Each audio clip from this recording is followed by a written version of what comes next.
Bonjour et bienvenue pour le premier rapport politique de l'année. Ce matin, je voulais vous parler des amphis d'été de la France insoumise et là, patatras, Nicolas Hulot démissionne du gouvernement. Cette démission, c'est un coup dur pour Emmanuel Macron puisque c'est le troisième personnage du gouvernement, ministre d'État, qui décide de démissionner. C'est un coup dur aussi parce que Nicolas Hulot, c'était finalement le dernier vernis écologique dans un gouvernement dont la politique va complètement à l'encontre de la préoccupation environnementale, comme on l'a vu par exemple quand le gouvernement a décidé de reporter l'échéance de 50% d'énergie nucléaire qui était inscrit dans la loi de transition énergétique, ou comme on l'a vu récemment quand le gouvernement a cédé à l'Europe sur l'interdiction du glyphosate et donc a renouvelé l'autorisation du glyphosate pendant 5 ans supplémentaires. Cette décision, elle est importante, elle est un pas de plus dans la crise du pouvoir du gouvernement de Emmanuel Macron, et il faut lire et écouter avec attention les propos de Nicolas Hulot quand il annonce sa démission. Qu'est-ce qu'on apprend ?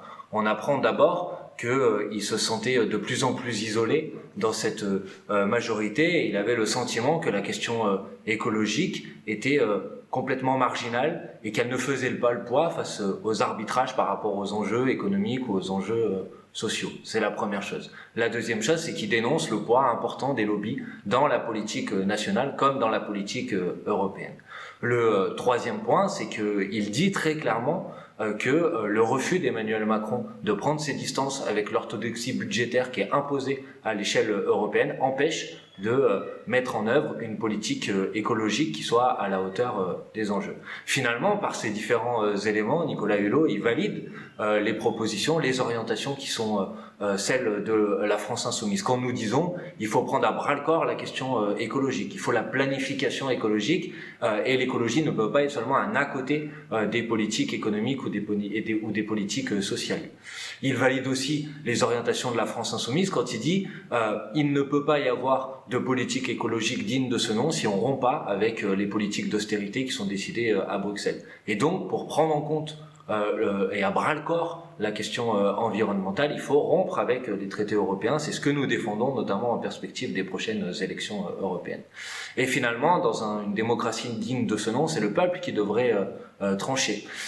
Nicolas Hulot, il est rentré au gouvernement avant les élections législatives, et donc il peut y avoir un certain nombre d'électrices, d'électeurs qui ont choisi de voter pour les candidats de la République en marche aux élections législatives, parce qu'avec Nicolas Hulot au gouvernement, il se disait une politique écologique va être mise en œuvre.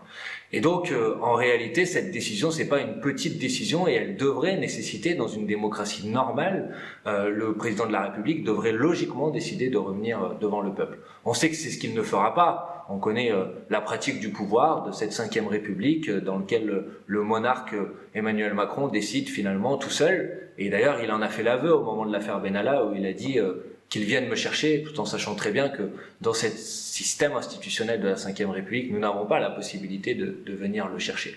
Et donc finalement, il y a des élections qui vont venir, c'est les élections européennes, et ça sera l'opportunité d'aller le chercher, ça sera l'opportunité de dire notre mot, ça sera l'opportunité d'avoir envoyé un message clair qui dit fait payer à Macron sa politique sociale, mais aussi on veut enfin une politique qui prenne à bras-le-corps la question environnementale. Ces élections européennes, elles étaient au cœur des amphis d'été de la France insoumise, dont c'était la 2e édition ce week-end à Marseille, et dont on peut dire qu'elles ont été un grand succès.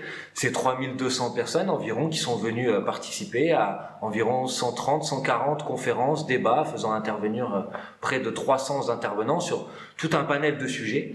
Et parmi ces intervenants, on pouvait retrouver des syndicalistes, des présidents d'associations, des intellectuels, des chercheurs, des écrivains, mais aussi des personnalités issues de différentes forces politiques qui sont venues discuter, débattre avec nous, comme on le fait dans un système démocratique normal. Alors, la République en marche a voulu s'en prendre à nous sur ce sujet, mais finalement, il n'y a que la République en marche qui est suffisamment sectaire pour penser aujourd'hui en démocratie qu'il faut discuter avec personne.